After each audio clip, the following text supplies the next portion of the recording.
We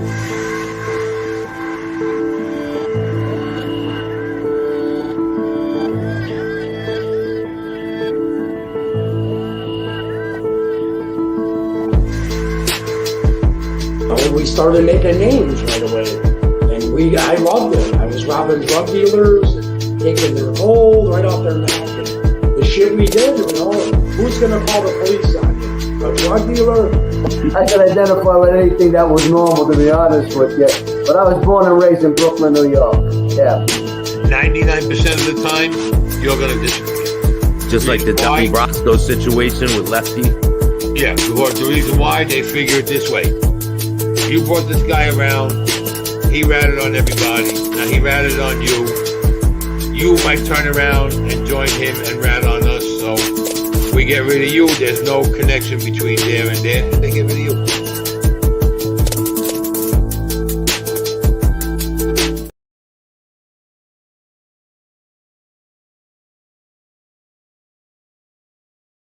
Welcome to this episode of Chatting with Staxx. I'm your host, Bill Staxx, and today I got Jimmy Barberis. What's up, man? Hey, Staxx, what's going on, my man? How you been, man? Good. It's been a minute, brother. Definitely. Cindy, how are you? Hey, I just got to tell you, though, although it's been a minute, I am so impressed on what you've accomplished in just a short time. I just want you to know that. Thank you, man. I've been grinding. I've been, full steam ahead, trying to stay focused and stay positive. It's all working. You're the fruits of your labor, bro. It's all working. So I see you. So you're doing good, brother. I'm proud of you. Thank you, man. Yep. I see you too, all over the place. Congratulations on getting your TV series picked up. It's out there, and let's talk about that, because like we were talking before we came on, and we were talking about how a lot of people doubt you, and there's a lot of people who say, oh, he's not going to do it, it's not going to get done, and he's just bullshitting people. I'm sure everybody who makes movies deals with this type of stuff. They do. They really do. And there's a lot of doubters. There's a lot of haters. And you have to be, you got to be really cautious. In this industry is unlike any other that I've been subject to or talking to my colleagues. This is a true, like, there's a so small select group you can really trust that kind of believe in you and really got your back. And once you cling on to those people, you'll know, and you'll have a great deal of success with that. But yeah, of course, a lot of people were just like, there's no way with this concept. There's no way, there's no A-list actors. There's no way. Where's the funding coming from, right? You get all these questions. But it happened. Hard work, doing things ethically, and, Capo Rise to Power TV series picked up by Fantastic Films International out of Hollywood, California. That's big. That's huge. Like, that's as big as it comes for a person to get their project picked up and people see it out there. That's the goal at the end of the day for everyone. It really is. And Staxx, it was really difficult for me. I mean, not too difficult for me, but a real catharsis moment when dealing with where we're going to take Capo. As the executive producer, I have a lot of people's lives in my hands, futures, in this industry. You got to be very careful on what you do and what you put yourself in. Okay. And I was approached by several different types of, investors or streaming companies. I had to make sure that I put Capo in the right hands for everyone's sake. Not for my sake, not just for me, but for everyone's sake. Yeah, like what if you get the wrong investor and like the money's coming from a sketchy place and they get caught up with some stuff and you're involved with it now. Right. And there goes everybody, all 30 actors, all 50 backup people, the director. That is, for me, I got to put my head on the pillow at night knowing I did the right thing for everybody, So This was, for me, it was a no-brainer. It was a Hollywood, California company that's been around since VHS, if that says anything, a long history of success. And that's the hands that this show belongs into, because not only because of the unique and the greatness of it, but to make sure everybody's taken care of, because that's very important to me. You know, this project, Staxx, this wasn't grabbing money from 100 different people or investors. Nobody did stuff like that. And it's really, really difficult not to be able to grab, to each their own. I know there's a lot of people out there that grab a bunch of investors. God bless you. We didn't do that with Capo. So they had one person to answer to, me, and we just took it from there. And it's really paid off quickly in a short time. Yeah, and that's I want to match your success. I'm gonna try. You know, I'm gonna try to do it all myself. Have one investor and try to follow through with everything. But I know it's gonna be a long, like, it comes with a lot of dips and valleys. Were there times where you thought, "Damn, I don't know if I could even pull this off"? Were there times? Yeah, it's my first executive producer project, right? And I didn't do this alone, man. Lou Silva helped me write this whole thing. Sal Murata, amazing director. We had to hire a new director. We had to hire a different company because the first couple of episodes weren't coming out to where we wanted it. So we had to step it up and bring in a new director. So you got to make tough calls like that. And all the actors and the extras and everyone involved, they were the ones that made this happen. This was a collective team effort. And it took all of us to make it happen. Definitely. Now we got a clip that you gave to me to show the audience, and that clip that I played a little clip before we came on. I'm gonna play that one. Okay. All right, this ready? is never been seen before, Staxx. This is exclusive to you, brother.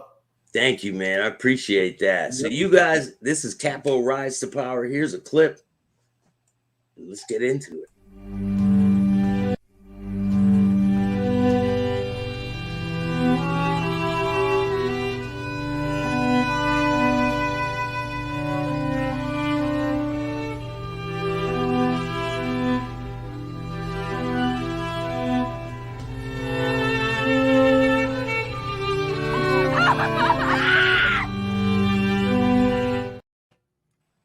Some heavy stuff there, man. Yeah. That's some heavy stuff there. Real heavy. Wow. That's like he's having a flashback, right? Yep. He's having a flashback. So my character who I play, Michael Baresi, he's a very, very tortured soul. His family has this generational curse from Stregheria, Italian witchcraft.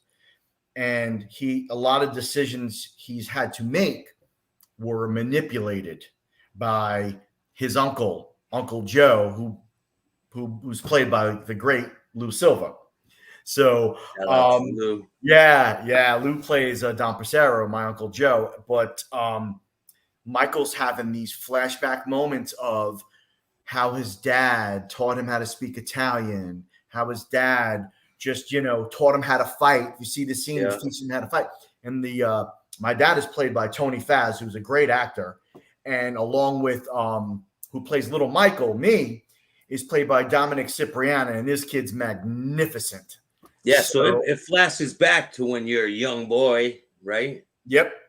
And so can you kind of like give us a brief synopsis of what the whole thing is about? Sure. Yeah. So it's a very very innovative, very pioneer moment in the movie industry to have a TV series like this the premise is really about Italian Stregheria, Italian witchcraft, right? The color of the show is the mafia. It's these things that happen to the mafia, right? So really the synopsis of the show is there's this generational curse back in the 1920s in Italy that the family takes on when they come to America. They flee Italy for a reason. I don't want to get too much into that, but they flee Italy for a reason, and they come to America under this covered spell by Italian witchcraft. And Michael, my character, is absolutely, he adores his dad. His dad is his idol. And he's seen a lot of things growing up. You'll see a lot of stuff, a lot of flashbacks to the 80s where some real sick crap goes down. So he was like born into the mafia Right. world. Yeah. Yes. Yes. You know, and he loved his uncle, his father's brother, who's played by Mikey Faz. Paulie Baresi does an amazing job as well. And he loves his uncle. And his uncle kind of teaches him some things too. But there's some real dark moments through his childhood that people understand why Michael the way he is. And it's unlike anything that's ever been done before. So I don't want to get too much into it. I don't want to give too much of it away. But these decisions are made all throughout the TV series. And there's a lot of reflection back on the mental anguish, the mental stuff that Michael went through as a kid on why he's doing this today. So people are going to love him and people are going to hate him. Yeah. It's gonna be both sides to it, man. Yeah. You're going to love or hate him. I mean, sometimes you really get to like characters or you really get to hate them, you know? Yes. But it's always a toss up. Yeah. Yeah. It truly is. And sometimes you love to hate characters, and that's the reason you watch it, because you love to hate them. How was it? How difficult was it getting all these characters together, the character development, and picking the right people for the right jobs? How hard was that? Yeah, it's a grueling process. Staxx, I can tell you that I handpicked, about 95% of the talent. Anyone that's a star or co-star, I've handpicked. Some of the extras I didn't, but it took a very grueling process because I had these characters written and pictured out in my head, right? And it takes a lot of time. It's a lot of depth, and you can't settle. You can't settle. That's the biggest thing. And all these young ladies and young men, they can act, all of them. I mean, when you just turn on a film and you're like, I kind of like the show, but the acting is, all these guys and girls can act, which is really good. And it was really hard. It was really hard vetting through that. Now, some were a no-brainer when they auditioned. I'm like, it's a home run. Some, you kind of had it. I really got to know them. I would get on a Zoom if they were out of state, or I would meet up with them in person and just have some real good conversations with them, because there's a very huge dynamic that means a lot to me, and that is character. Because if you got this much talent and you're going to outwork everyone, I'm going to take you over the person that, might be super talented but has an ego. Yeah. Because nobody wants the stars here.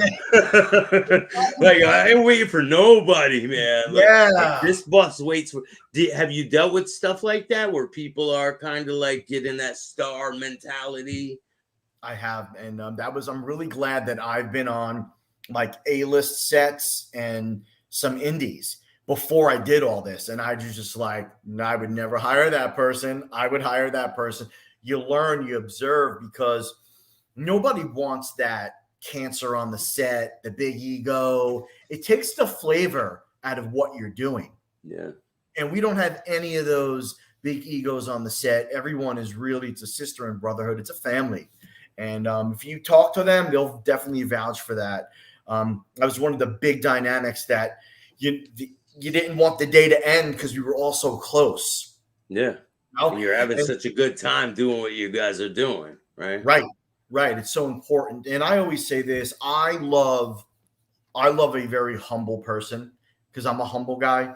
That goes a long way with me, because the whole arrogance, you need me type of thing, that will ruin. You can have the best script, the best camera angles, the best director, that could ruin the flavor of a good scene. Have you noticed when you've had scenes ready, in your head, I got it all pictured, I have the actors, everything's ready, you get to the place, you get everything set up, and then you're like, this is not what I envisioned. Have you Yeah. dealt with that type of stuff? Yeah, I've dealt with that a couple of times, and sometimes it turns out better that way because, you know, you can write it out in your head. You can have particular people in different areas and the way you want it shot or the angle or who's coming in and out, but it's really predicated on the venue. Sometimes you got to settle on a venue, right?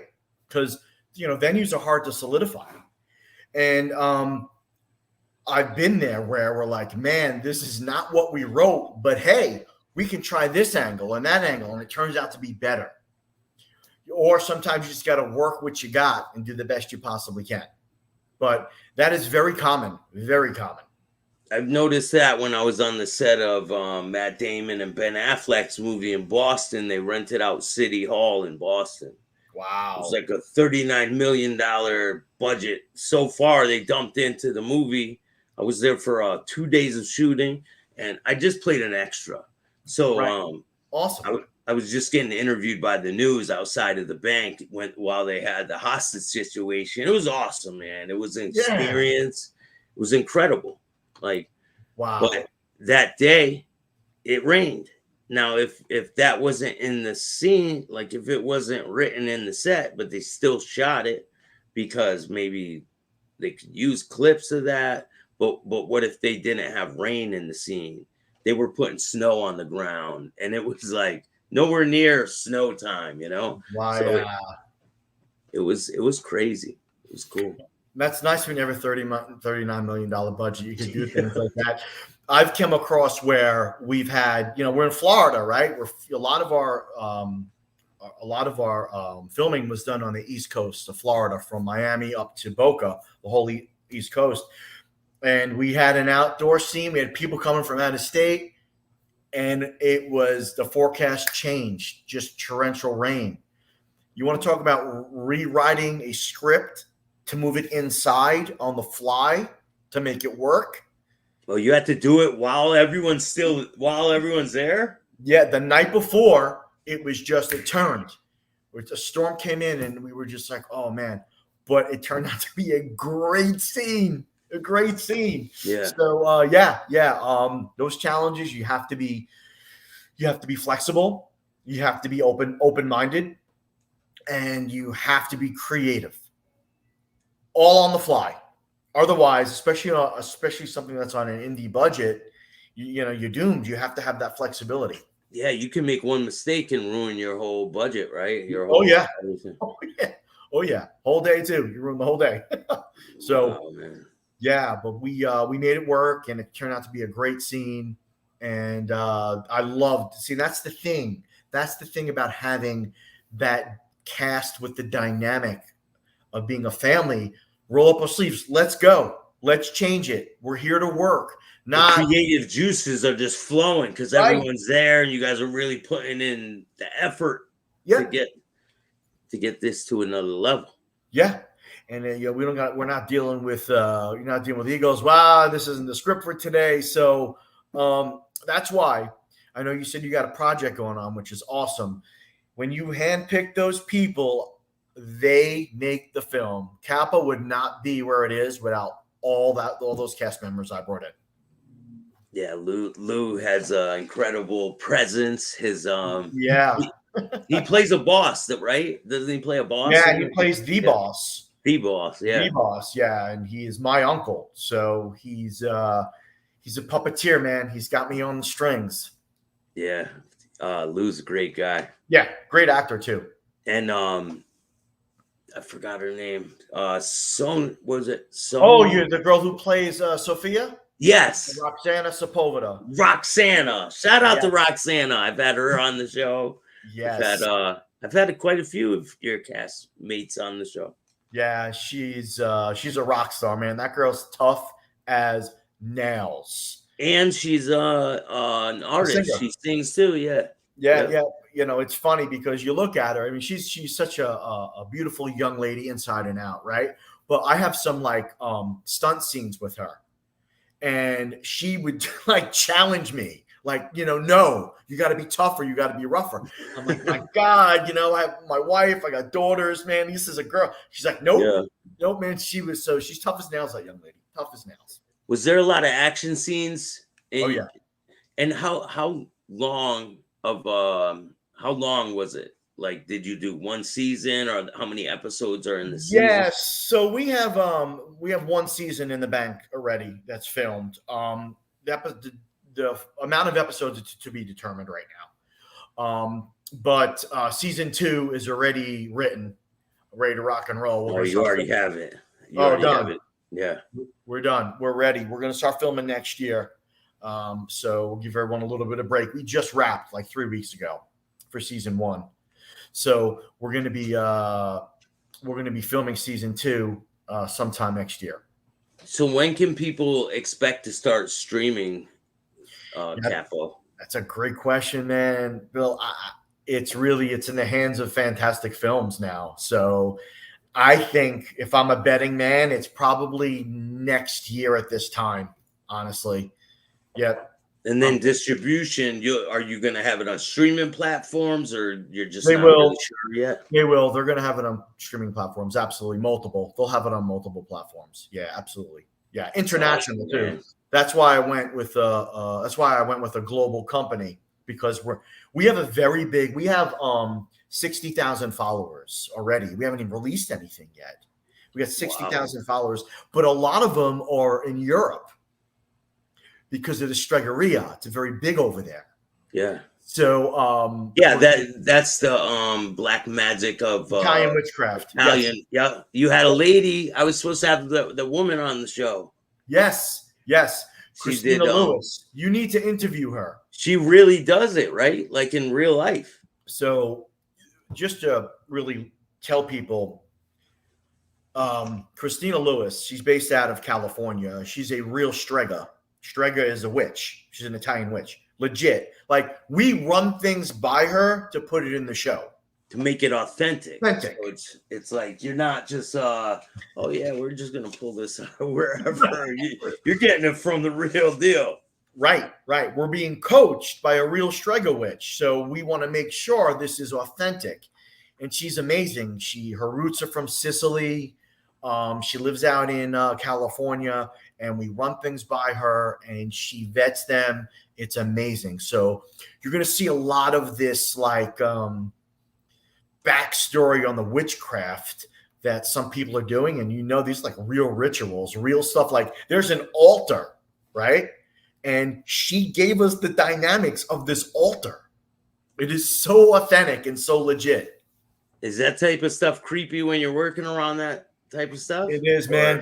Yeah, I say a prayer before I go on the set. Man, I'd be a little creeped out about that. My gosh. So this is a true story. This is, I'm going to let you know on what happened. So there was this medallion. It was a Stregheria medallion that we got. I put it in my car.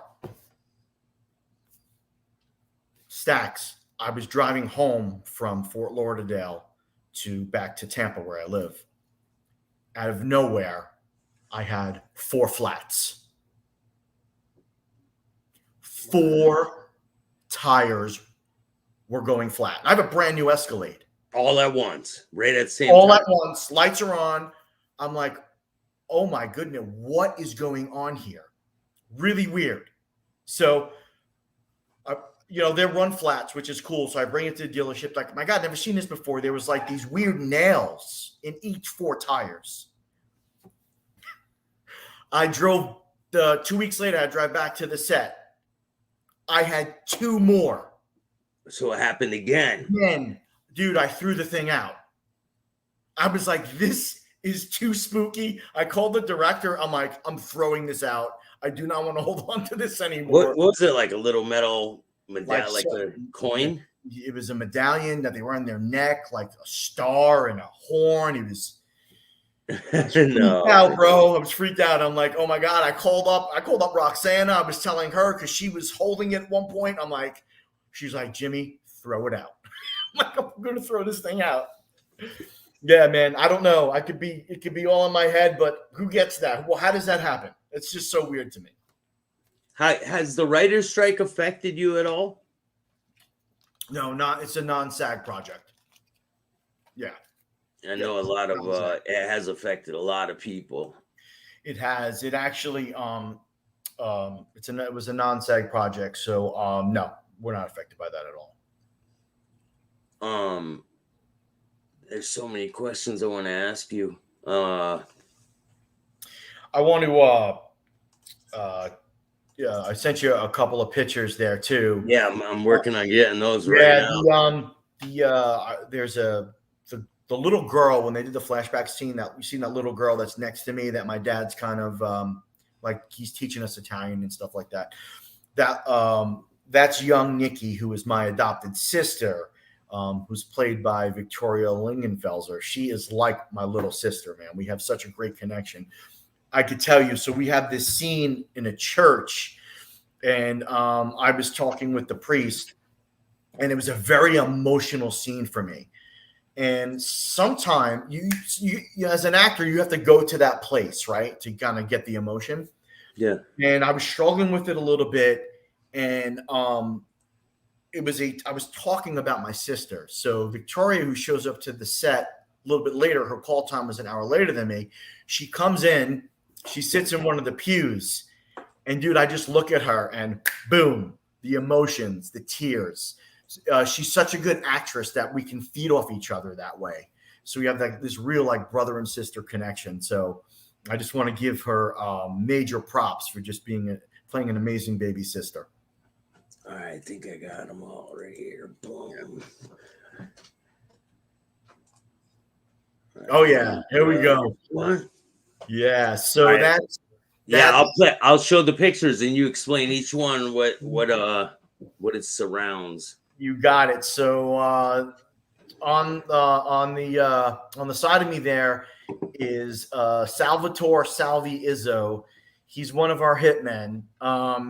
He is played by Matteo Giantonio, which is a phenomenal actor, great actor. And he has that look. He can do it. And we are on a mission, as you can see, with the guns in our hands. We're on a special mission that I can't get into. Yeah. But I can tell you that we got some orders from Uncle Joe. Was that the Escalade that went flat right there? Yes, it is. That's my truck. Yep. Yeah. Oh man, that's awesome. Yeah. All right, here we go. Oh, there he is, Mr. Lou Silver. Yeah, Lou Silver. What a creative writer. Matter of fact, Lou was such an intricate part in getting us Christina Lewis, the Stregheria witch. And he did a great job with marrying that with our show. And that is a scene. It's a card game. And he's having a little levity with everyone at the table because he's the boss. He can talk like that. Yeah, man. It looks like some great shots. Very interesting details in the making of the show, by the way. Oh, thank you, Cindy. She said, what a teaser, that clip that we played. She said, what a teaser. Oh, thank you. Yeah, if you love that, you're going to love the show. There we go. So that is everyone that is on the poster. Obviously, me in the middle, and then Roxana and Victoria are side by side on me. And then next to Victoria is Lou, and next to Roxana is Vincent Prestigiacomo. He plays the Don of the Hamptons. So him and Lou are like colleagues in the mafia industry. He runs the east end of Long Island because this takes place on the island. Oh, so the whole thing happened. It takes place in New York, but there's scenes back and forth in Florida too. Yeah. We go back and forth a lot. Yep. That's awesome because it's a lot different from mob scenes I've seen. You know, there's not that aspect of going down south a lot. Right. There's only they go down south, they're on a boat real quick, and they go back home. That's it, right? Yeah. That's the basis of it. Yeah. Yeah, we very, very, very unique. I know you and I had this conversation last year about just the difference of this isn't about a bunch of guy in tracksuits putting hits on people. Yeah, That's it's fine not, and it's not the dandy. Sopranos remake. Right, right. And you know what? People that do that, God bless them. I wish them the best of luck. That's just not what we are. We're not just another mob show. Yeah, you're not trying to be a cookie cutter. Nope. Like the rest. Like the last one they did, I forgot the name of it. It was The Sopranos. Many Saints in Newark. Yeah, I felt like they were just acting too hard. They were trying too hard. They were like forcing it, you know? Yeah. Well, it's tough to do a prequel. And that's what that was. It was a prequel. Being an avid Sopranos fan, it was just good to get some unanswered stuff. Yeah. You know, I think it filled that void for a lot of the Soprano fans. Yeah, it did fill that void, but I don't know. I wasn't feeling that. Well, not many people do feel it. You're not alone. Definitely not alone. Yeah, it was definitely not my cup of tea, man.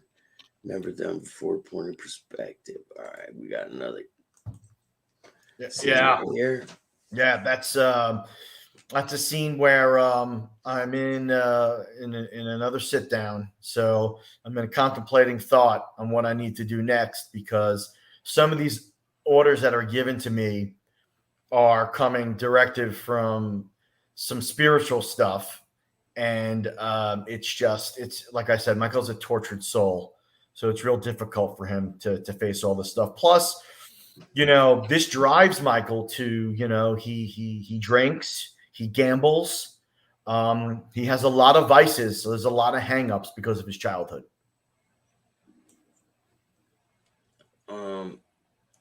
So how many episodes did you record? Can you tell me that? Yeah, we have enough. There's about 5 for season 1, 5 episodes for season 1. And then season 2 is 8 to 10 episodes. They're probably going to want more and more. So, oh yeah, and that's the great thing about this. There's a want and a need because of it's such a pioneer moment in the movie industry, and a lot of people are just so excited to be part of it, and so excited to see it because it's never been done before. How long is each episode, and did you find it hard to squeeze all this information into that shorter period of time? It's challenging. The episodes will run between 30 and 40 minutes. It's challenging because of the fact that we have such a big story to tell that it can become very taxing on the editing aspect. And we have, you know, our director Sal Murad is doing a great job with all that. You can really explain things by narration. And I think, you know, there'll be a good deal of that in our show, so we can educate the viewers on really what's going on, because there's a big story. It's a big story. Yeah, I think narration is a great idea. Truly is. And because of the fact that in today's day and age, honestly, you can't, you know, oh, I'm going to go whack the guy. You don't say it. You just go do it. And that's what the viewers want, because of the fact that attention spans are not the way they used to be. I'm just being brutally honest. So this show continually moves. So we're going to avoid the guy or girl looking at his phone in between scenes, because it's going to continually move. Yeah, it's got fresh. It's always fresh. Like the people are going to be like, yo, you just missed that, man. Put your phone away, man. Yeah. That's how you want them, right? Yeah. Oh, no doubt. It's exactly what we want. And they'll truly enjoy it. They really will. All right, we got another picture right here. Oh, Nicole Kerr. So there's another talented lady. She can sing too. She actually, matter of fact, she's in a band in Tennessee. She can sing multiple genres. She plays my mother, the flashback in the 80s. And look at that. She's in that 80s wardrobe, right? She did a great job. She got the hair, the makeup. Yeah. And she's just a sweetheart. We love her. Nicole's a great girl. It's gorgeous. There's Dominic Cipriani, who plays young me, and as you can see, he's got the Islander gear on. So He we kind have, of looks like you, man, a little bit. dude, If you were a young kid, I could I see it. no lie, we took our 12-year-old pictures and put them together. It's uncanny. So matter of fact, I wish I would have sent you that picture. The side of his mom posted it, the side by side of me and him. Yeah, It is like uncanny. We really look like each other when I was 12 years old. that's So such a great aspect to it that you have him as a young guy, and it kind of explains more of the story, you know. it does, and then people will relate to, wow, he went through it as a kid. You kind of feel bad for him, but you resent what he's doing as an adult. But he's subject to a lot of mental anguish as a young kid. So he's in the Islander gear. I'm a diehard Islander fan, and we got the Islanders have agreed to be on our show. So yes, the New York Islanders have signed off. We got their logo. There's all their stuff is gonna be on our show. That's awesome. That's huge. That's really big. Really big. Really big. Yeah, it is. And we got a killer soundtrack too, Staxx. Killer soundtrack. I know. I play clips when I promote videos with you, and I get copyright strikes for them. Because they're protected. That's great to do that, Yeah, man. G fella. He exclusively, man, and he's just I always write. They gave me permission, and we do. Here it is. We've given you permission, Staxx, and so he is so talented. He wrote our theme song from scratch. Here's the thing. Before we even went into the whole dynamics of the Stregheria, it fits perfectly. It is great song. It goes perfect with it. Yeah, he's so talented. So we love having him on board, and we'll continue with him. We have like 6 songs. Yeah, every time I hear the song, it like reminds me of your show every time. Like, awesome. Rise the power in the streets. Good stuff. Oh, there we go. There's me and the Faz brothers. So having a Tommy La Rocca cigar. So La Rocca cigars, a good friend of mine, Tommy La Rocca, he provided everyone on the set with cigars for the entire duration. And good cigars too, man. And he's a really good guy. Yep. So next to me, sitting down, is Mikey Faz. He plays my uncle. And then above me is Tony Faz. He plays my dad. These guys, not only can they act so well, they speak fluent Italian, Staxx. Fluent. So they play your dad when you're a young guy. Yep. Flashback scenes, correct. Back in the 80s. Yes. Yeah, so the kids playing the scene as you with these guys. With these two. Yeah. Yeah, I want to make sure people understand the dynamics. Yeah, He's not old enough to be your uncle. Yeah, they play my family in the 80s. Cindy says it's a drama or comedy or. So, Cindy, great question. It is a drama, but it has comedy in it. Oh, is there comedy in it too? There is. There's some comedy in it to break some tensions, but for the most part, it's drama. Yeah. Cindy, go check out the interview I did with Jimmy and Lou Silver and Roxana. Roxana. Yeah, I did a couple with them. And this is the follow-up. So, and then once it's streaming, we'll do another one. Yeah, absolutely. We'd love to have that'll be soon, huh? Yes. Now that's me, and that's the director, Sal Murata. And that's a really good scene. That was a scene where we muscle over a real estate tycoon played by Chuck Morgan. Really good guy, good actor. And that was just a little motivational pep talk to be a SOB to the guy. As you can tell by my serious face. Oh, yeah. It's Matteo Giantonio playing Salvi. coming out of the elevator. This is just before a major sit down, so you could tell he means business. Yeah, he looked like he means business. Yep. There's me and Roxana before our stunt scene. It's Roxanne play your girlfriend or your wife? No, she plays my friend. She plays my enemy. She plays your enemy? Yes, she plays Oh my enemy. man. And I don't want to tell the reason why she plays my enemy, but there's a good reason why me and her are enemies. Yep. That was just before our we had a really cool action scene together.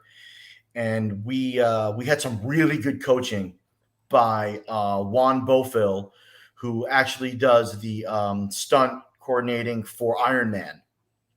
I seen the interview you did with on Loomis's show. Shout out to Loomis Santoro, Mafia Truth. Good where dude. you guys were talking about one of the scenes you did where he said that it was like the Jack Nicholson Shining, like, hey, Yeah. here's Johnny.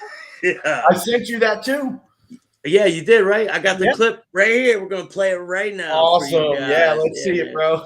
I want your viewers to see it. Yeah, here we go.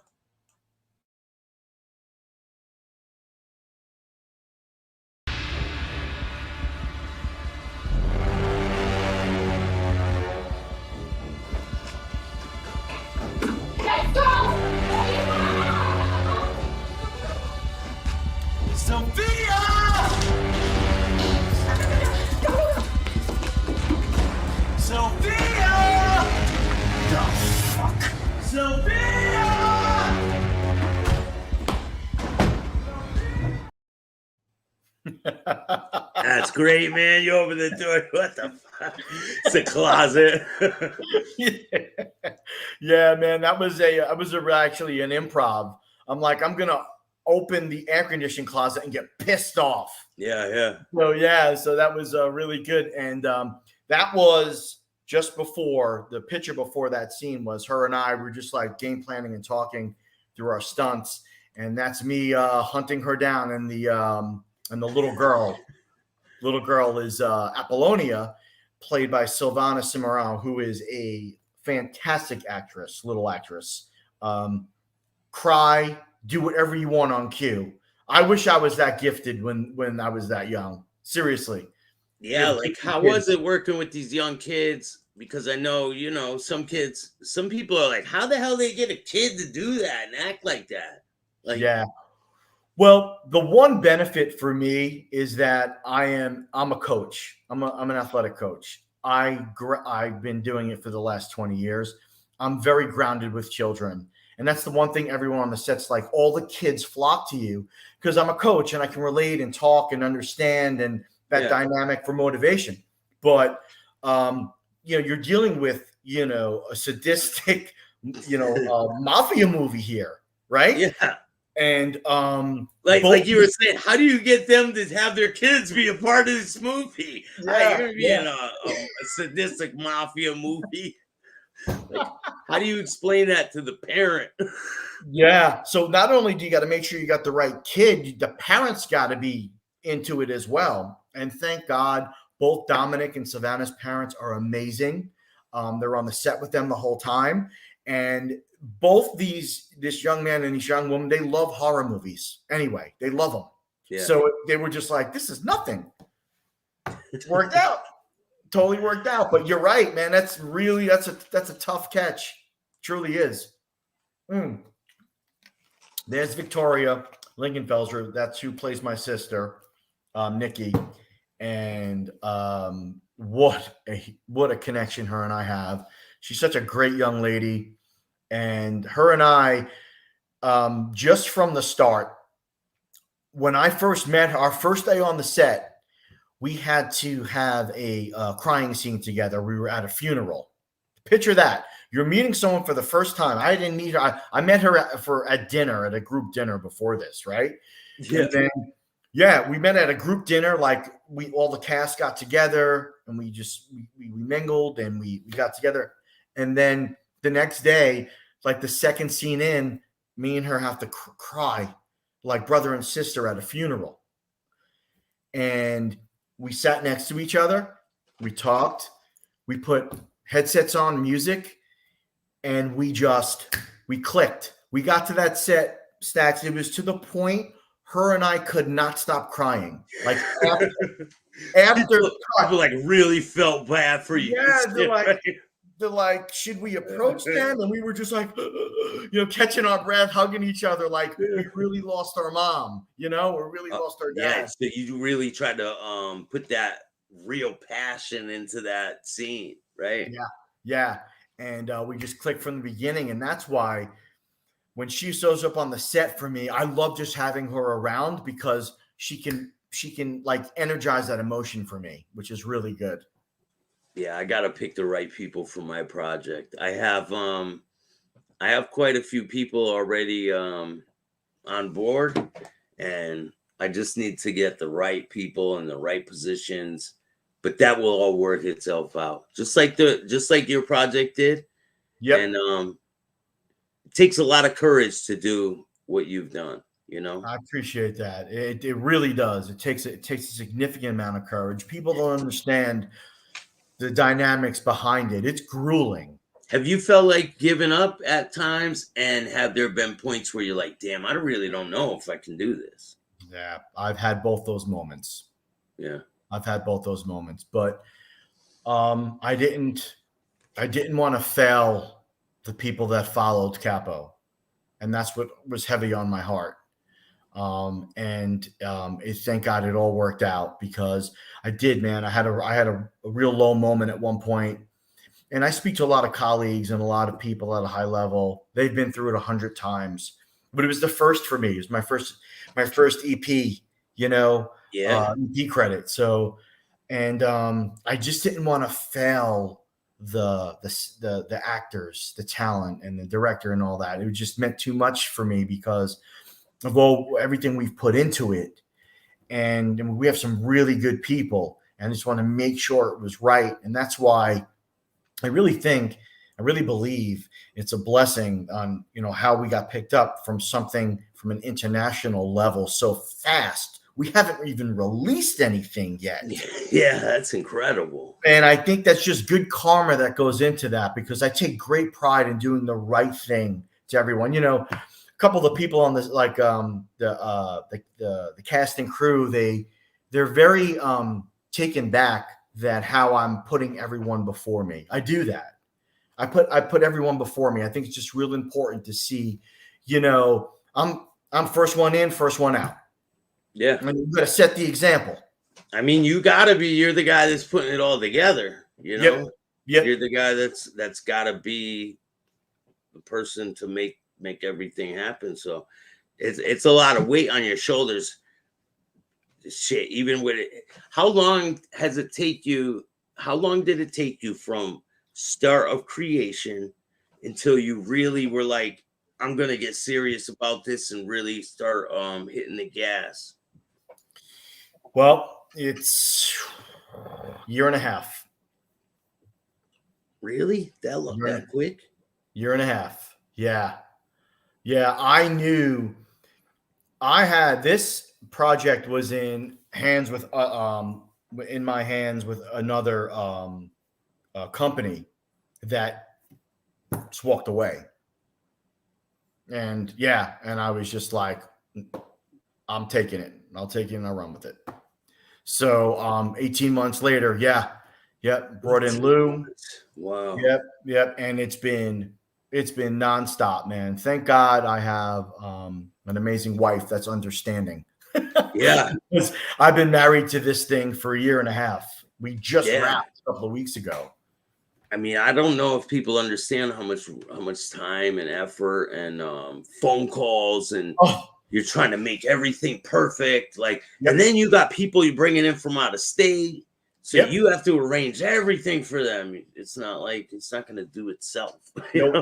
No. But you know what? I've gained so much knowledge and so much experience from start to finish, from, writing all the way through editing, A to Z. I'm getting some great exposure. So Capo is just going to get even better and better as the seasons go. So now that you got Capo kind of in the bag, what's on the horizon for you? Do you got any other projects in the works, and which is the direction you want to go? Well, that's a great question, and honestly, my focus is on Capo season 2. I've been approached. I've been asked to be on a lot of shows and some movies. I've turned them down. Just no disrespect to the people out there. I just want this to be my main focus. The other thing too is you got to be really careful who you put yourself with in this industry. I'm very selective because my ethics and my way I do things is very, very important to me. And I never want to be involved with something or someone that's going to, do something that I don't want to be part of. Yeah. So listen, to each their own. I'm not bad mouthing anyone. I wish everyone nothing but great success. That's the type of guy I am. But I've been really selective, Staxx. There's a couple of people I would work for because they're really good people that have told me that they wanted me. And there's the other end of the spectrum. I just won't work for certain people. Yeah. So do you think you would go with another project, or you really want to focus just on Capo? Or once you get that kind of wrapped up, would you take on another project of your own, or would you? I think that there's a couple things in the works that people have asked me to like co-star in, or a supporting role that I have a lot of respect for, that I would work for them. Yeah. That might be coming to fruition.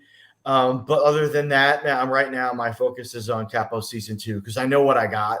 I know what we got. It's something so damn special, and I can't take my eye off the ball. Can't do it. Yeah, man, you can't take your foot off the gas. You got to keep it going. No.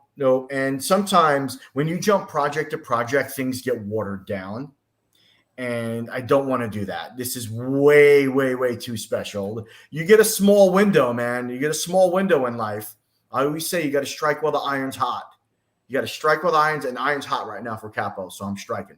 And they consider season 2, they consider that a whole other project, or is that part whole other project? It's whole separate, right? Whole other project. Yep. Absolutely. It's great, man. There's a lot of different avenues you can go with it. Audio, there's all different branches. This merch line you can go. There's a bunch of stuff you can do. They can be little action figures of Capo Rise to Power, right? Yeah. There's so much. Once people get the fix, so to speak, of what it's really about, it's gonna catch fire bigger than we could imagine, and people are gonna really buy into stuff like that because it's gonna be very, very, very unique.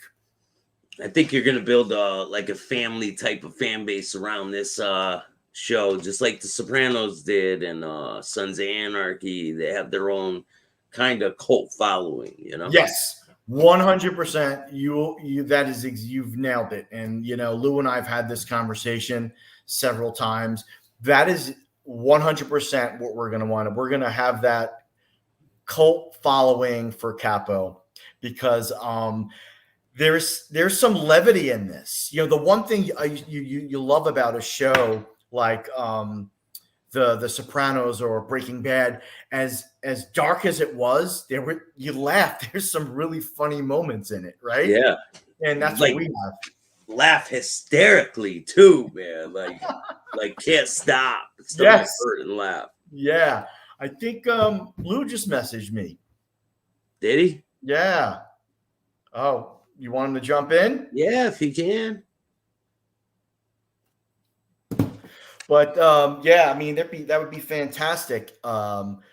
Once people understand and they see some people are just going to love it for the whole astrology, witchcraft type of thing, right? Yeah. You're going to get those followers, and then you're going to get the followers that want the Soprano fix. They just love the mob part of it. Yeah, they want to see the mob hits and and that's just the color of the show. Yeah, yes, and that's just the color of the show. And then you're going to get the people that fall in love with the characters. Okay, I often use Breaking Bad as one of the most hated character-driven show, but everyone watched it. Yeah. A lot of people didn't like Walter White, but No. some people did. Right. Some people like the bad guy. Like Superman. I was talking to Jack O'Halloran, and Right. he's the one who played I forgot what his name was in Superman, but he's the guy who didn't talk. And he Okay. was from another planet. He didn't talk, but he flew and stuff. Right. And his personality was not to talk, so he had to do everything with facial expressions and things like that. It's pretty it's pretty wild. He been through a lot of different phases in the movie industry, you know. Mm-hmm. Wow, that's really cool, man. That's challenging. When you just got to use expressions to head up your part. That's definitely a big challenge. Definitely. Where you at, Lou? Lou comes in at the end. You're like, man. Too funny. Well, my man. So how far are you into your project? Man, I'm probably 85% written. Wow. Very nice. I'm tweaking it and doing different things with different characters. I'm excited where it can go. I want to talk to certain people about it, but I'm going to have people sign NDAs. Well, you have to. Yeah, you have to these days. Have to. Absolutely have to. There's no Tony doubt. Faz is watching. Yeah, Faz, my man. Yeah, he is what a talented guy. Great guy too. Great guy. Loyal to the end. To the end. Yeah, I can't wait. I want to start filming it, but I don't have a bunch of actors at my disposal. I don't know. What do you do? Make a post saying I want to have a casting call? Because really what I want to do is make a pilot. I just want to film a pilot. I have the camera. I got everything. I got the microphones. I got all that stuff. Right. But I just want to film like a short pilot and show them what I can do. I know I can edit it, make it look really good. But you got to use the same camera. You got to use the same frames. You can't change it up. I can't use an iPhone and the camera and try to blend because it just won't work. No, it definitely won't work. And if I can give you any advice about casting, because as you know, casting is a huge dynamic. Yeah. My Capo family, I wouldn't trade them for the world. Do not post, I recommend, do not post it on social media that you're having open auditions. You'll have every Joe, Tom, and Harry saying that they're the best and you need them. Yeah. Put it on an actual. There's free databases out there. You can put it on Backstage. Backstage, not Backpage. Backstage. Put it on Backstage. And you can really vet from there because you'll have actors, reels, the whole 9 yards. Otherwise, I'm telling you, Staxx, everyone's going to want you to do them a favor, and you can't be in business to do favors when you're doing a show. Yeah, I know a lot of people. I mean, I've been approached already, like, "Oh, I want to be in this and that." It's not about you. It's not about anything. It's about the vision that I have for this thing, and it has to go the way that I want it to. It needs to look the way I want. It needs to be exactly how I want, or I don't want to do it. And that's the bottom line. Right. Yeah. And that's so important. That really, really is. So I'm glad that you feel that way. Yeah. It'll make your job a lot easier. It really will. Have you had other people maybe try to steer you in different directions or? Yeah. I've had to limit my my inbox. And yeah, they do it with this show, man. They do it with this show. Like, don't have this person on. Don't do this. Don't do that.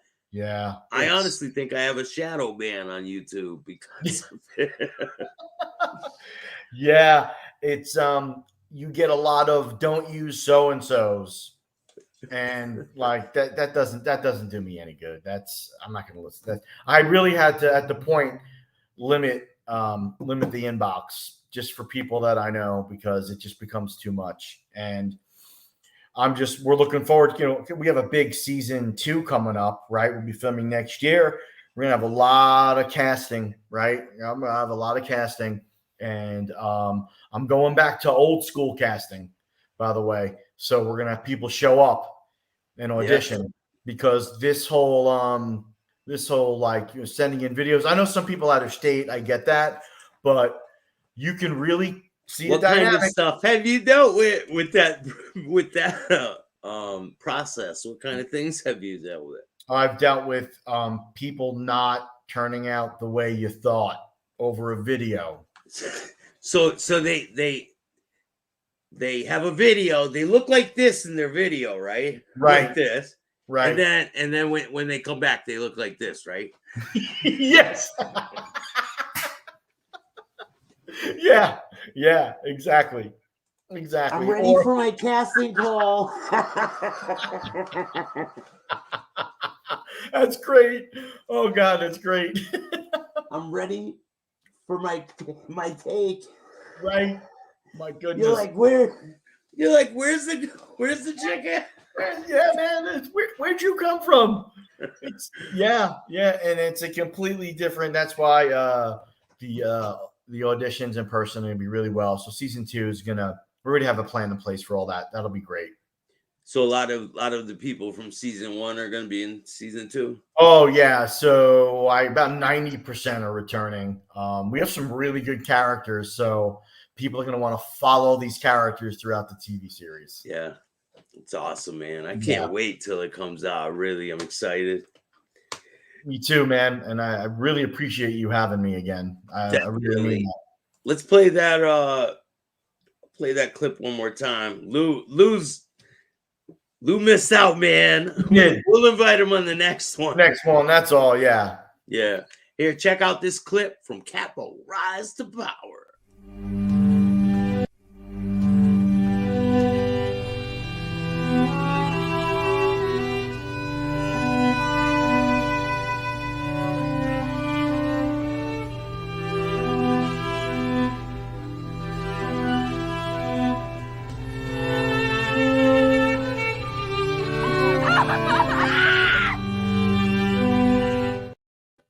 Pretty deep, brother.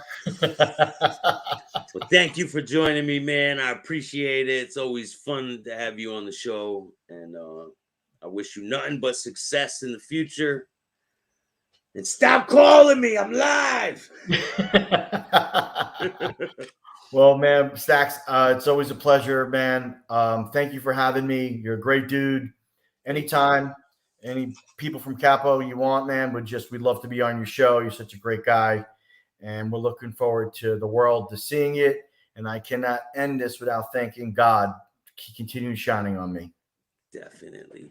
And shout out to Lou Silver and all the rest of the cast of Capo Rise to Power. Thank you, Jimmy, man. You're always welcome on this show. And make sure you guys hit the like, subscribe, and notification bell so you can get my videos every time they drop. Even if you don't like me, man, hit the dislike button. Peace. Thanks, man.